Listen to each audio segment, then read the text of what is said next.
तीन तिगाड़ा काम बिगाड़ा। तीन बहुओं के रवैये से सासू माँ बहुत परेशान थी। दरअसल बात ये थी कि तीनों बहुओं में किसी बात को लेकर अनबन हो गई थी। तब से ही तीनों एक दूसरे से मुंह फुलाए रहती थी। ना कोई सीधे मुंह किसी से बात करती, ना किसी का कहना मानती।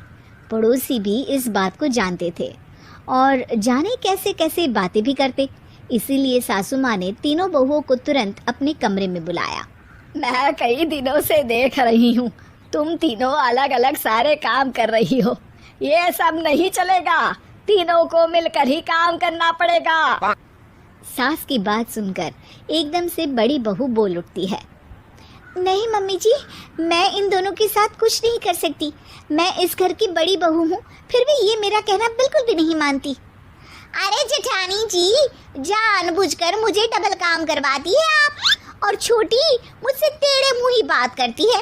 इन दोनों के बीच हमेशा सैंडविच बन जाती है मेरी, और मैं हमेशा आलू की तरह बीच में मसली जाती हूँ। मम्मी जी, इन दोनों को लगता है कि मैं छोटी हूँ तो इनके पैरों तले दब जाऊंगी, लेकिन नहीं, मेरा भी उतना ही अधिकार है जितना इन दोनों का है। बड़ी आई दोनों मेरी चुगली करने के लिए, मुझे क्या कम समझ रखा है।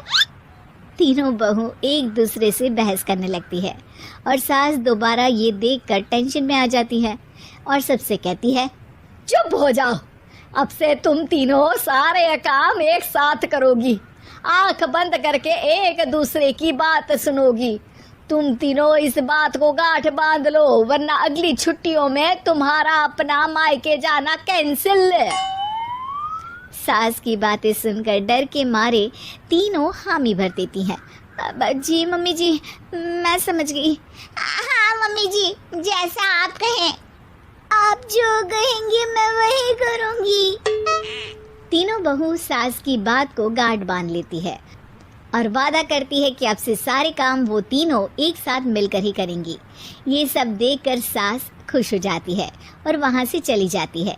नीचे जाकर वो देखती है कि घर में शर्मा जी आए हुए होते हैं। सास जोर से आवाज लगाकर कहती है, अरे बहू, जरा चाय बनाकर तो लाना, शर्मा जी आए हैं। सास की बात सुनकर तीनों बहू तुरंत किचन की ओर भागती है और चाय बनाना शुरू कर देती है। मुझे तो एकदम मसाले वाली कड़क चाय पसंद है, तो हम शर्मा जी के लिए मसाले वाली चाय ही बनाएंगे। अरे नहीं दीदी, गर्मी के मौसम में मसाला चाय कौन पीता है? मैं तो शर्मा जी के लिए इलायची वाली चाय ही बनाऊंगी। ये कैसी बात कर रही हैं आप दोनों? मेरी मम्मी ने सिखाया है कि मेहमान को ज्यादा दूध और शक्कर वाली चाय देनी चाहिए, वरना वो घर वालों को कंजूस समझते हैं। तो मैं तो शर्मा जी को ऐसी ही चाय दूंगी। तीनों बहुएं अपने अपने तरीके से चाय में शक्कर, मसाला, पत्ती सब डाल देती है। उबलने के बाद तीनों मिलकर चाय बाहर लेकर जाती है और शर्मा जी और सासू माँ को देती हैं। चाय पीने के बाद शर्मा जी सासू माँ को देखकर शर्मा जाते हैं और शर्मिंदा महसूस करते हैं कि आखिर उन्होंने चाय पीने के लिए हामी क्यों भरी। सासू माँ भी चाय पीना शुरू करती है और कहती हैं, अरे बहू, ये कैसी चाय बनाई है? चाय है या मीठे दूध की बासुंदी? हाँ, चाय अच्छी नहीं लगी क्या? कोई बात नहीं, हम पराठा बनाकर लाते हैं। चलो चलो अंदर। हाँ हाँ चलो, हाँ आती हूँ मैं भी। नहीं नहीं, मेरा पेट चाय ने ही चौपट कर दिया, वही काफ़ी है। पराठे से पोपट नहीं करवाना, मैं तो चलता हूँ। शर्मा जी चुपचाप पतली गली से निकल जाते हैं। अगले दिन सास बहुओं से कहती है, अरे बहू, जाओ जाके ऊपर के गेस्ट हाउस की सफाई कर दो। कल हमारे यहाँ मेरे दूर के रिश्तेदार आने वाले हैं, तो पूरे कमरे को चमका देना, समझी? तीनों बहू सास की बात को मानकर ऊपर सफाई करने चली जाती हैं और तीनों कमरे की सफाई चालू कर देती है।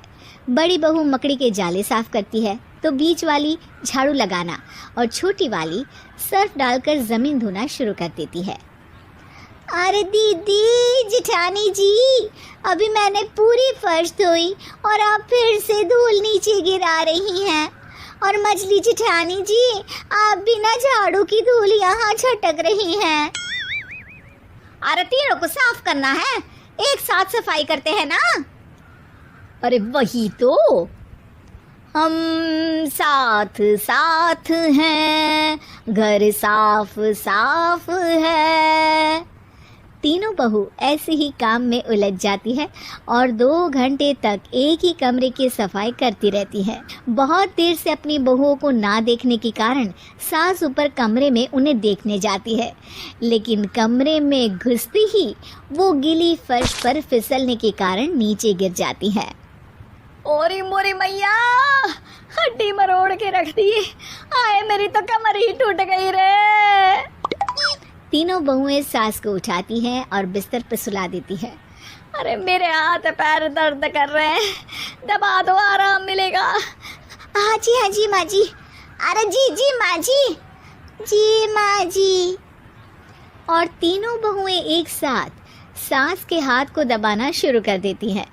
माँ की तो चीख ही निकल जाती है और नतीजा ये होता है कि सास के बचे हुए शरीर में भी दर्द उठ जाता है। हाय राम, ये क्या कर दिया तुम तीनों ने।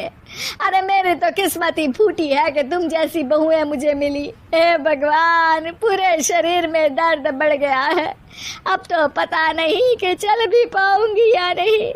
माफ करो, मुझे गलती हो गई मुझसे कि तुम तीनों को एक साथ काम करने के लिए बोला। सोचा था तीनों मिलके अच्छे से काम करेगी, लेकिन बड़े बुजुर्ग सही कहते थे कि 3 तिगाड़ा काम बिगाड़ा। तुम लोगों ने ये बात ना आज साबित करके दिखा दी। तुम तीनों को तो समझाना यानी मानो भैंस के आगे बीन बजाना है। तुम्हें अकेले अकेले काम करना है ना, तो अब से तुम अकेले ही अपना अपना काम करो। तीनों बहुएं वहां से जाने लगती है। अरे कहाँ जा रही हो? आप ही ने तो कहा कि अपना अपना काम करो, तो मुझे मुल्तानी मिट्टी लगानी है। अरे मुझे भी तो नेल पॉलिश लगानी है, मुझे ना मेहंदी लगानी है। सास अपना सर पीट लेती है और कहती है, अरे मुझे भी लगाना है कुछ। क्या माँ जी? क्या माँ जी? क्या माँ जी? तुम्हारे घर वालों को फोन तुम्हारी हरकतें बताने के लिए।